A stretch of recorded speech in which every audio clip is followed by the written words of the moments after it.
Secretariat's Jockey, racing legend. Not just Big Red, but Ron. Few people tell Ron's own story. I'm Sarah Reed, and here on Golden American Legends, I want to slow down and honor the human behind one of the greatest sports moments ever. Here is a fast truth to start. Secretariat's Belmont time was 2 minutes 24 seconds, still the world record for 1 and 1.5 miles on dirt. The man guiding that run was Ron Turcotte. I dug through Hall of Fame notes, race films, and old calls. What I found changed the way I see that year. Ron logged more than 3,000 career wins. He twice won the Kentucky Derby and twice won the Preakness. He entered the Racing Hall of Fame in 1979. Most fans credit the horse alone. I love Big Red too, but Ron's choices, timing, and calm made those wins shine. So what made Ron's story so special? You know the Triple Crown, but there is more. We will trace his origins, roll through the Derby, the Preakness, and the Belmont, then follow the aftermath and the honors. Which aspect of Ron's career are you most curious to learn about next? First stop, the biggest stage of all, Belmont, 1973. Big Red stunned the world. The cameras loved the blaze and the stride. But what about the rider? People point to the legend of the large heart. After Secretariat's death, a vet reported a heart around 22 pounds, about twice the size of a normal thoroughbred. That sounds like destiny. Yet pedigree experts pushed back on the so-called X Factor idea. One historian said, if it doesn't make genetic sense, throw it out. In plain words, a big engine is great, but it does not steer itself. This is where Ron Turcotte mattered. Ron read pace like a metronome. He knew when to wait and when to ask. He set a soft hand early and saved the fire for when it counted. And with Secretariat, that bond was instant. Ron later called it love at first ride, the feeling that the horse understood the cue before the cue fully formed. Power met judgment. Muscle met mind. That is how records fall. If the myth says the horse alone won, the film tells a richer story. Now, let's watch that story explode at Belmont in 1973. There are famous races, and then there is Belmont 1973. The track is long. 1 and 1.5 miles can break hearts. Ron Turcotte sat chilly into the first turn and felt the rhythm lift. He eased the reins and said, "Okay, let's go, boy." Secretariat answered like thunder. From there, time bent. They flew home in 2 minutes 24 seconds, the official world record on dirt for that distance. The margin was an unreal 31 lengths, a gap so wide it still feels like a painting. The New York Racing Association still lists that time, and fans still feel that chill. With that win, Secretariat became the 9th Triple Crown champion, and Ron became the rider of the race of ages. Half a century later, riders still use one word for it: legendary. I watch the call and hear the roar rise, and I swear the sound carries history in it. The horse did something no one had seen. The jockey chose the moment that made it stick. That was Belmont. But how did they set up that kind of power run? Let's rewind to the first jewel, the Kentucky Derby. Slow start, deep breath, then the rush. In the Kentucky Derby of 1973, Secretariat actually broke last. Most riders would panic. Ron Turcotte did not. He let the horse get comfortable. He kept the mouth soft and the mind quiet. Then he asked for more, a little at a time. Secretariat did something wild. Each quarter mile was faster than the one before. That is like a runner negative splitting a sprint. When they hit the wire, the clock read 1 minute 59 and 2/5 seconds. That time was recognized as the fastest Derby on dirt, and it dipped under 2 minutes. The record mattered, but the way they did it mattered more. Ron trusted the engine beneath him and the math inside the race. He did not fight the horse. He shaped the run. That is jockey craft at the highest level, under the brightest lights. Derby done, pressure rising, and the chase alive. 2 races left to make history. Could they keep that balance between patience and power? Next comes Pimlico, the middle test, where the start got messy and the calm saved the day. Shaky break, crowd tight with nerves, then a rolling surge. At Pimlico, Secretariat did not leave the gate clean. For a heartbeat, the plan wobbled. Ron Turcotte did what great riders do. He stayed calm. He let the horse settle and see daylight. Mid-race, he tipped out, let the stride lengthen, and the big chestnut powered past rivals. They crossed the line clear, and the story leapt forward. After the Preakness, Ron and Secretariat were 2/3 of the way to the Triple Crown. The pressure was sky high, yet Ron's body language stayed quiet. Hands low, eyes steady. No panic, no waste. That kind of read is hard to teach. You live it in thousands of races, and Ron had more than 3,000 wins to build that feel. The Preakness showed the same theme as the Derby: relax early, attack when it counts, finish with force. With 2 jewels in the bag, the last test loomed. Belmont is longer, louder, and merciless. How do you turn calm into a roar at the biggest distance? The answer would bring a record that still stands. Secretariat was not Ron's first champion. 1 year earlier, Ron had already shown he could carry a favorite's hopes. In 1972, he teamed with Riva Ridge, a colt who started timid and turned brave. With patience and feel, Ron helped Riva grow into a star. They won the Kentucky Derby. They won the Belmont Stakes. Those rides proved Ron could handle big tracks, big crowds, and big pressure. They also built trust with the stable that later sent him up on Secretariat. Even with that success, Ron still had to wait his turn in 1973. Jockey contracts and stable plans can be a puzzle, and the pieces need to fall just right. When they did, the rider who had already lifted Riva Ridge into the spotlight stepped into an even brighter one.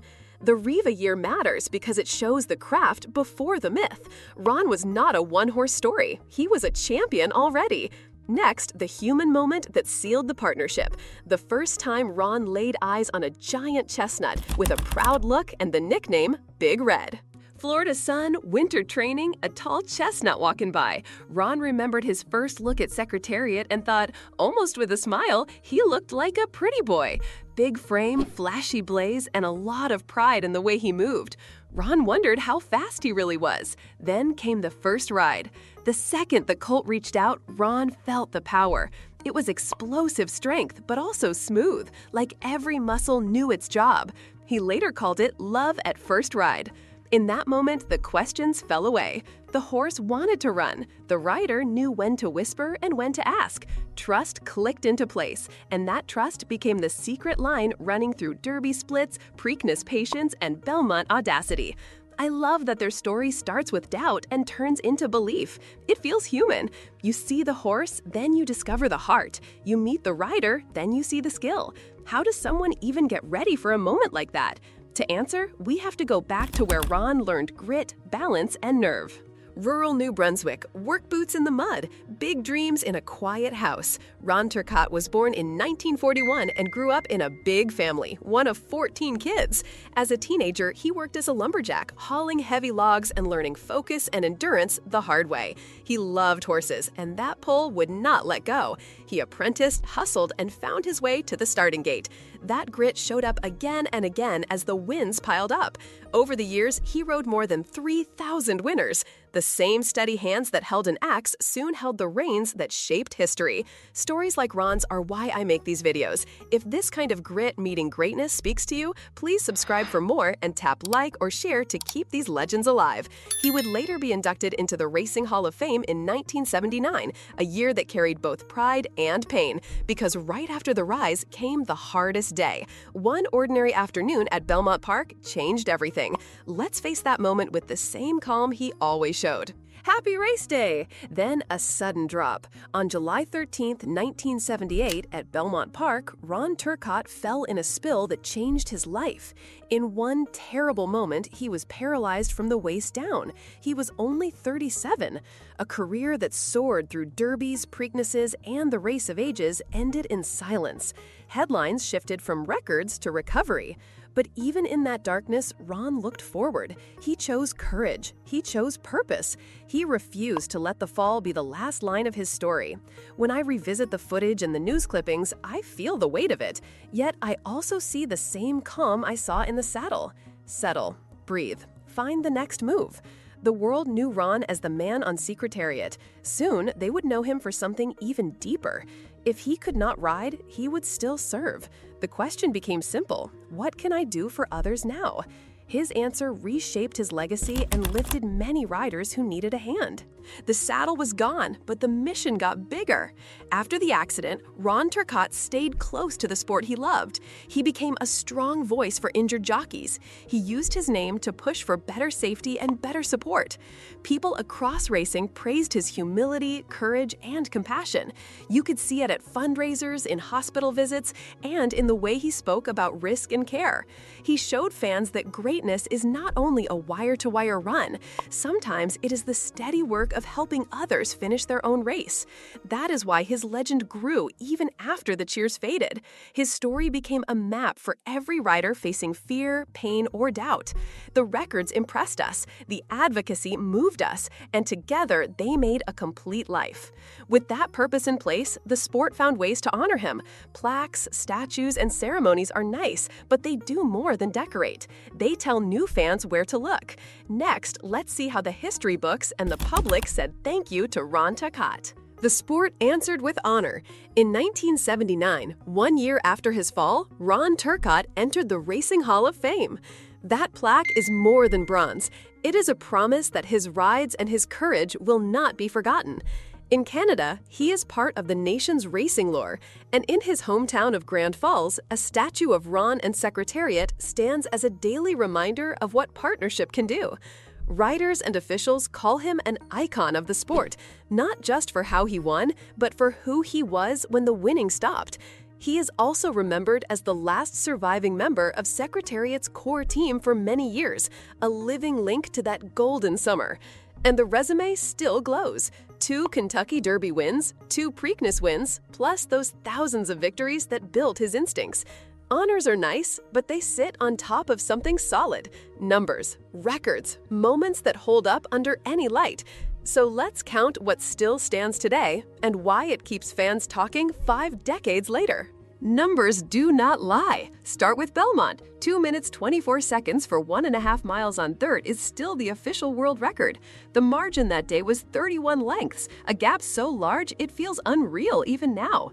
Roll back to the Kentucky Derby, 1 minute 59 and 2/5 seconds, recognized as a track record and famously under 2 minutes. Stack those with the rider's body of work, more than 3,000 wins across a career that rose fast and shone bright. Add in this note of range. Ron won the Derby twice and the Preakness twice. For me, these aren't just stats. They are proof of timing, feel, and nerve. They also show why people keep revisiting the footage and the photos. The numbers hold up, the film holds up, the memory holds up. That is rare, and it sets us up for the last piece of the story. Records are forever, but people are not. Let's close by remembering the man, his passing, and the way his spirit still rides with the sport he loved. Life from 1941 to 2025. 84 years lived. Legacy that keeps going. Ron Turcotte passed away on August 22, 2025, at the age of 84. The tributes were simple and true. People called him humble, courageous, and compassionate. Many described him as an icon of the sport, and often as the last living link to Secretariat's team. Fans shared stories of chance meetings, quiet kindness, and a rider who always took time for a photo or a word.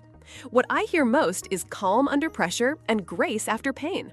That is a rare mix, and it is why his name feels timeless, not dated. When I think of Ron, I see balance, strong hands, soft touch, hard life, open heart. The numbers are great, but the person is greater. His influence lives in every safety meeting, every charity ride, and every young jockey who studies those films and learns to wait, then go. Hold that image and carry it forward. Now let's close with what this tribute means today. We just walked Ron Turcotte's full arc, from a lumberjack's grit to a Hall of Fame plaque, from record-breaking rides to a life of service. The common belief says Big Red alone. The fuller truth says the rider's choices shape the legend too.